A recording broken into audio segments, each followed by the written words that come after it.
ہمارے ایک عالم نے کتاب لکھی ہے، اس میں بڑی پیاری بات لکھی ہے. وہ فرماتے ہیں کہ ایک قرآن پاک کا قاری تھا، وہ تہجد کی نماز میں سورۃ طٰہٰ پڑھ رہا تھا. سورۃ طٰہٰ آدھا سپارہ ہے، 16ویں سپارے میں سورۃ طٰہٰ اس نے مکمل پڑھی تہجد میں. پھر اسی جگہ جائے نماز پر اس کی آنکھ لگ گئی، وہ قاری قرآن جا کر سو گئے، نیند آ گئی.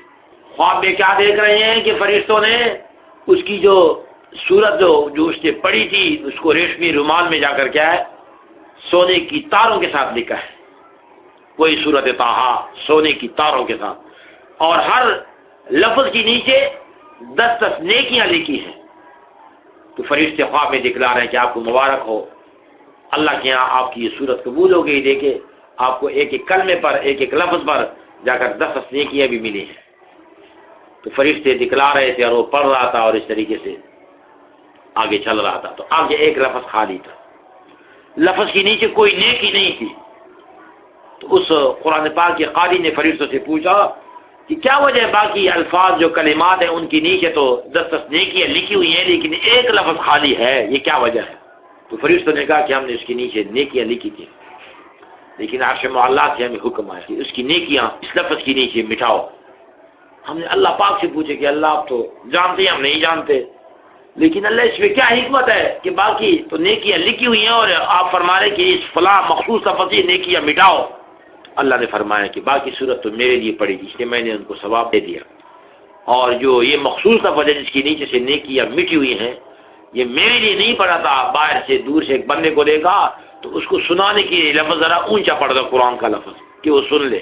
تو اللہ نے فرمایا کہ باقی تو میرے لیے پڑھا تھا، میں نے ثواب دیا، کیونکہ یہ لفظ میرے لیے نہیں پڑھا گیا تھا تو وہ بندہ ثواب دے، میں ثواب نہیں دیتا.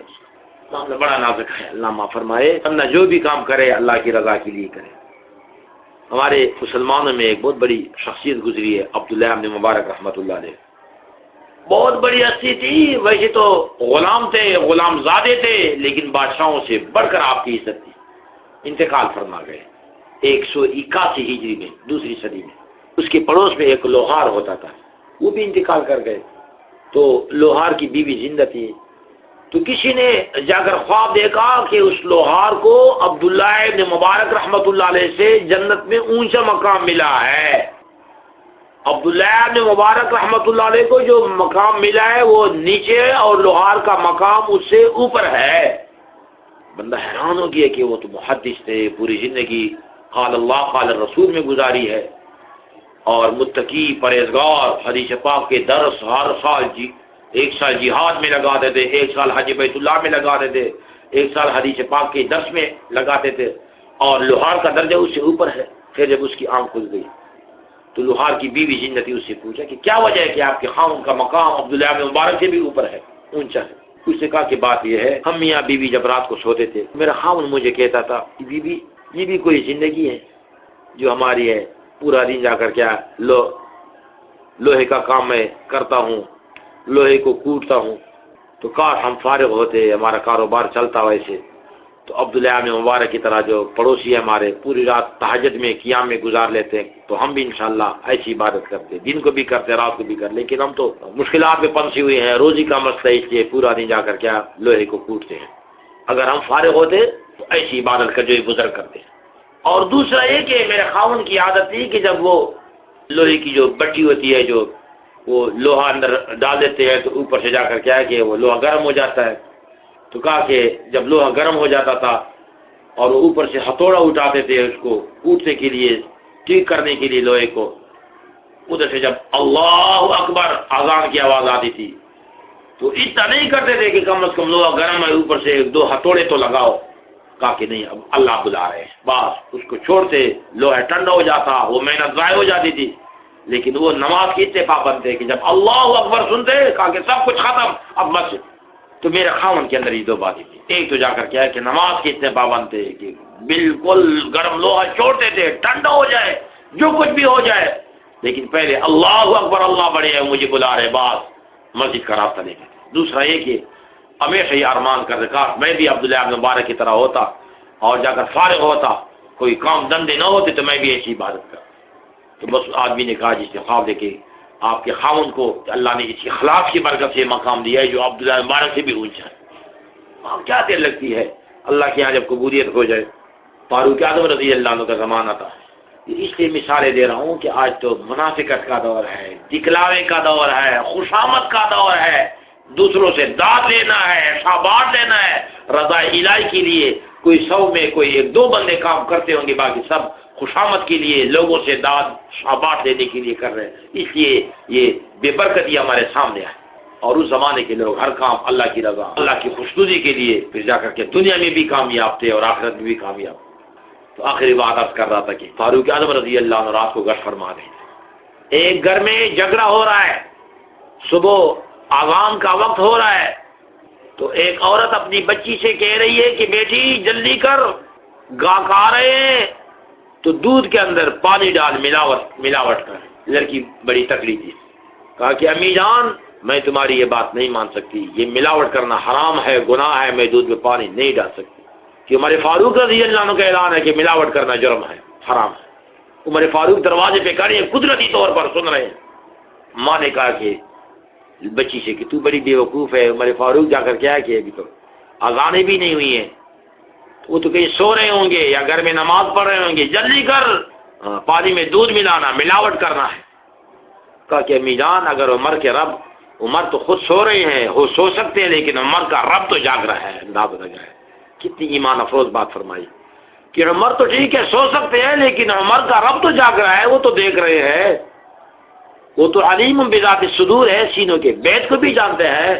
یعلم ما فی السماوات والارض ہے، آسمانوں میں بھی جانتے ہیں، سب کچھ زمینوں میں بھی جانتے ہیں. وہ تو اشاروں کنایوں کو بھی جانتے ہیں.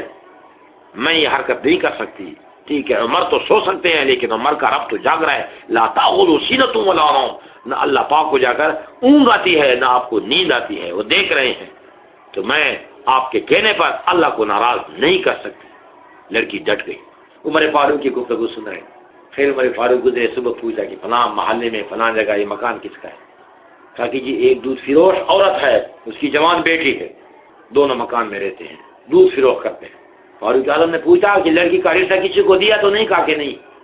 تو عمر فاروق کو رشتوں کی کیا کمی تھی، لیکن آپ نے تقوی کی بنیاد پر، عبادت کی بنیاد پر، خوف خدا کی بنیاد پر اسی لڑکی کا رشتہ اپنے بیٹے حضرت عاصم کے لے لیا. انداز لگایا یہ لوگ تھے کہ اس بچی کا اخلاص، اس بچی کا خوف خدا، اس بچی کے تقوی نے مجھے متاثر کر دیا کہ عمر تو سو سکتے ہیں، امی جان عمر کے رب تو جاگ رہے، میں یہ غلط حرکت نہیں کر سکتا. تو پھر فاروق اعظم رضی اللہ نے اپنے بیٹے حضرت عاصم کے لیے اسی دودھ فروش کی لڑکی جو تھی اس کا جا کر کیا ہے وہ رشتہ دے دیا. اللہ نے بچی دی. عمر فاروق رضی اللہ عنہ کو اللہ نے پوتی دی. اسی جوڑے تھے. جب پوتی بڑی ہو گئی اس کی شادی ہو گئی عبدالعزیز کے ساتھ. کیا عبدالعزیز کے ساتھ؟ عبد الملک ابن مروان اور عبدالعزیز ابن مروان. مروان کے 2 بیٹے تھے.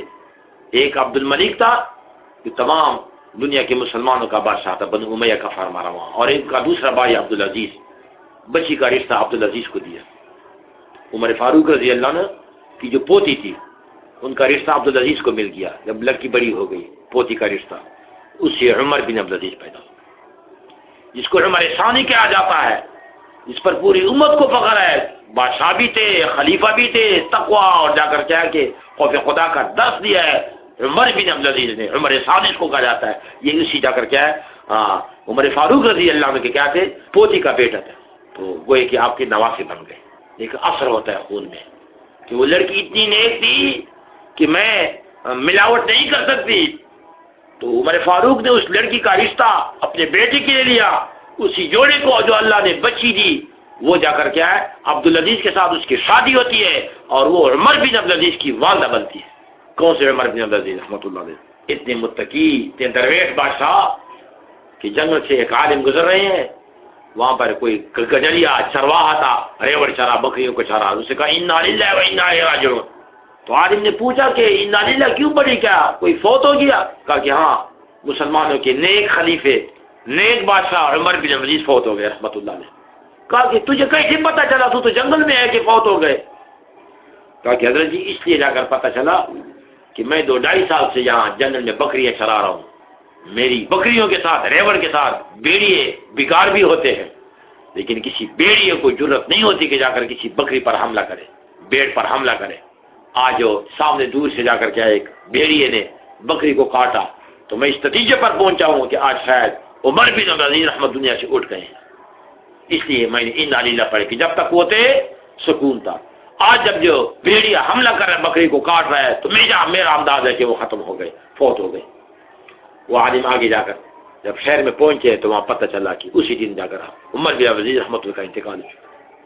اس لیے فرماتے ہیں کہ جا کر کیا ہے کہ نیک بادشاہ کے ایسے اثرات ہوتے ہیں رعیت پر، سکون ہوتا ہے، برکتیں ہوتی ہیں، امن ہوتا ہے جب بادشاہ نیک ہو۔ کیوں کہ الناس علی دین ملوکہم، لوگ بادشاہوں کی دین پر ہوتے ہیں۔ جو مزاج بادشاہ کا ہوتا ہے وہی مزاج رعیت کا ہوتا ہے۔ اس لیے اللہ پاک جا کر کے ہمارے بادشاہوں کو نیک بنائے، اور جا کر کیا ہے کہ ہمارے جو سربراہان مملکت ہے اللہ پاک ان کو نیک بنائے، انشاءاللہ اس کی برکات جا کر کیا ہے پوری امت پر پڑے گی، پورے ملک پر پڑے گی۔ تو بہرحال یہ چند ایک باتیں میں نے اخلاص کے بارے میں جا کر بتا دی کہ اللہ پاک ہمارے دلوں میں اخلاص کی دولت پیدا فرمائے، اخلاص نصیب فرمائے۔ اخلاص ہے تو انشاءاللہ سب کچھ ہے۔ حدیث پاک میں آتا ہے رسول پاک نے فرمایا کہ میرے صحابہ نے اللہ کے راستے میں اگر ایک مٹھی بھر جو دی ہے اخلاص کے ساتھ، تم جا کر احد پہاڑ جو سونے کا بن جائے وہ تم خیرات کرو، میرے صحابہ کے اخلاص تک نہیں پہنچے۔ اصل چیز اخلاص ہے۔ تو اللہ پاک جا کر اخلاص کی نعمت نصیب فرمائے، اخلاص کی برکت نصیب فرمائے، تو انشاءاللہ دنیا بھی کامیاب ہے، قبر بھی کامیاب ہے، آخرت بھی کامیاب ہے۔ آج ہر بندہ روتا ہے ہائے برکت نہیں ہے۔ برکت کیسی ہوگی کہ ہمارا کوئی بھی کام للہیت کے لیے، رضا الہی کی نہیں ہے، دکھلاوا ہے، خوشامد ہے، منافقت ہے۔ اور حدیث میں آتا ہے کہ منافق کی قیامت کے دن دو زبانیں ہوں گی اور دونوں زبانیں آگ والی ہوں گی۔ اس لیے کہ منافق ایک سے جا کر ایک زبان پر بولتا ہے، دوسرے سے ادھر مفاد دے کر دوسری زبان پر بولتا ہے۔ اللہ پاک منافقت سے بچائے، صحیح معنوں میں مسلمان بنائے۔ وہ صلی اللہ تعالی علیہ